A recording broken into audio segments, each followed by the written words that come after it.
Hello everybody and welcome to another Stock Probe video. Today's video is going to be about BLNK charging. Just a disclaimer before we begin, the content of this video is for informational purposes only and is not financial advice. Do your own research before making any investment decision.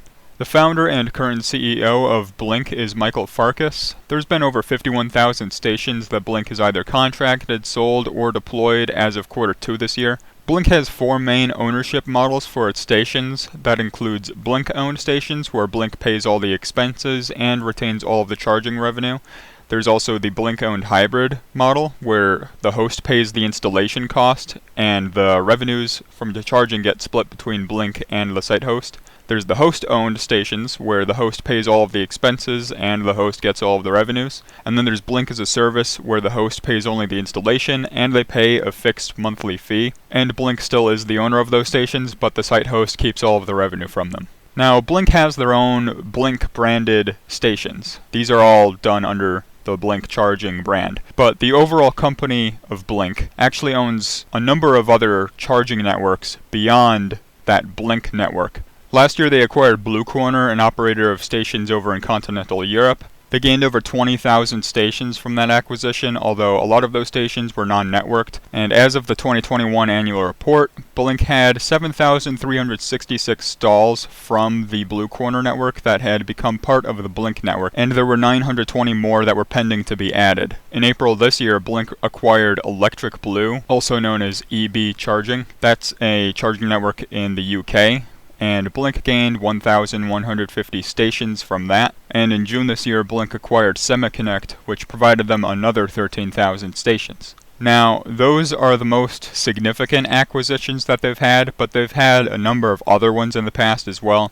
For example, in 2020, they had acquired Yugo, which owned 44 DC fast charging stations and had been awarded multiple grants for the deployment of up to 45 more DC fast charge stations. And in September of 2020, BLNK had acquired Blue LA, which was a ride-sharing company in Los Angeles that owned 200 EV charging stations and 100 EVs. In the most recent 10Q, BLNK had announced that they had signed a letter of intent to purchase all of the outstanding shares of a U.S. privately held company. There was no details provided on what company that was or anything like that, so we'll just have to wait and see what happens there. Now, going back to BLNK's charging stations, there was that 51,000 station number that I had mentioned at the beginning of this video. That number includes a large mixture of stations that are networked, that are non-networked. It includes stations from multiple charging networks and various ownership models as well. Now, with so many brands, BLNK has a lot of charging station models.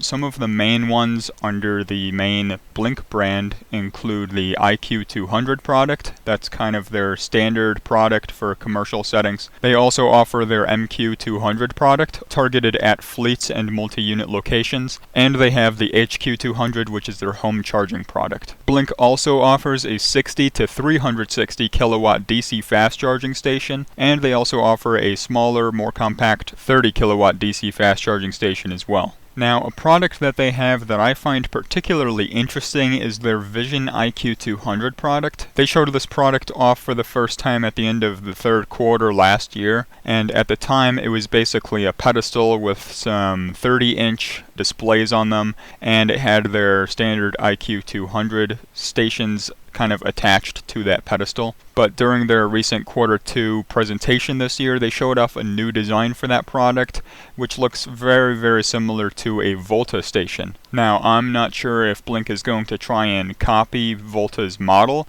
or if they're going to try and offer that kind of a product with a screen in a different way than what Volta has been doing. I think I'll make a separate video going into detail about this Vision IQ200 product in particular, because I think that this is a really interesting thing that BLNK is doing, and I think it could end up turning into something pretty significant for BLNK and for Volta as well. So be sure to subscribe to the channel so you don't miss out on that video. So moving on, there's a lot of different station models that are under the BLNK company nowadays, after all of these acquisitions that they've done in recent years. There's really quite a lot of models across the BLNK brand and SemiConnect and EB and Blue Corner, and it kind of just feels like it's all over the place right now. BLNK is working towards unifying all of these networks underneath the main BLNK network, but all of those different models still exist and there's a lot of overlap in all of them. Now, of course, there are a number of advantages to having this diverse selection of products and networks, but it all just doesn't seem very streamlined at this time. Now, moving on to their income statement, we can see that BLNK has reported $11.5 million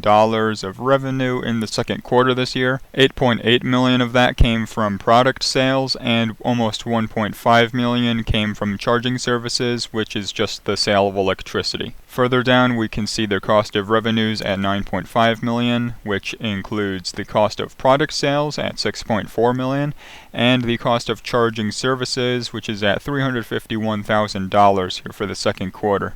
Doing the math, we can see that they get a gross margin of almost 28% from their product sales and a margin of 76.5% coming from their charging services. Overall, BLNK had a gross profit of almost $2 million and a gross margin of 17%.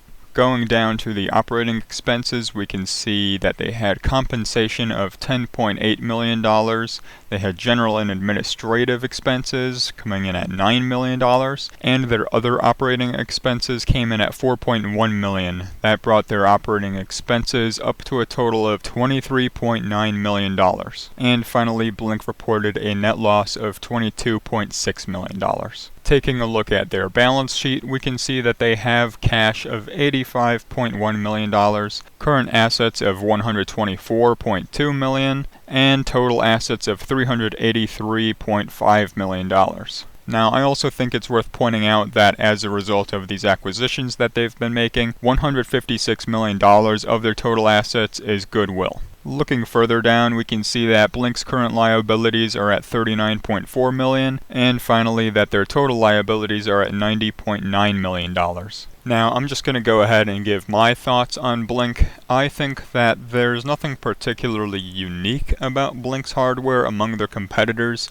BLNK's different ownership models are very similar to ChargePoint's model of selling hardware and EVgo's model of owning the stations themselves. I'd like to see all of these different networks and brands that BLNK owns streamlined a lot better, because I do think that it is kind of all over the place right now. I'm also not the biggest fan of companies growing their business through acquisitions, similar to how BLNK has been doing, since it could mean that they don't have a lot of faith in their own future and would rather invest in other businesses instead. I'm taking BLNK's advice on this, as I don't own any BLNK stock at this time. The valuation today is way more than I believe the company is worth, and I don't see that much that sets BLNK's products apart from much larger companies like ChargePoint and Tesla. Now, of course, I do find BLNK's Vision IQ 200 product to be very interesting, and there's going to be a video on that coming out soon, so make sure you're subscribed so you don't miss that. I'm going to go into detail about how BLNK could possibly become Volta's first real direct competition, and what this product could mean for both BLNK and Volta's futures. And also be sure to check out my previous videos on ChargePoint and Volta. I'll link both of those videos down below in the description. That does it for today's video. Be sure to subscribe to the channel so you don't miss out on anything, and I'll see you in the next video.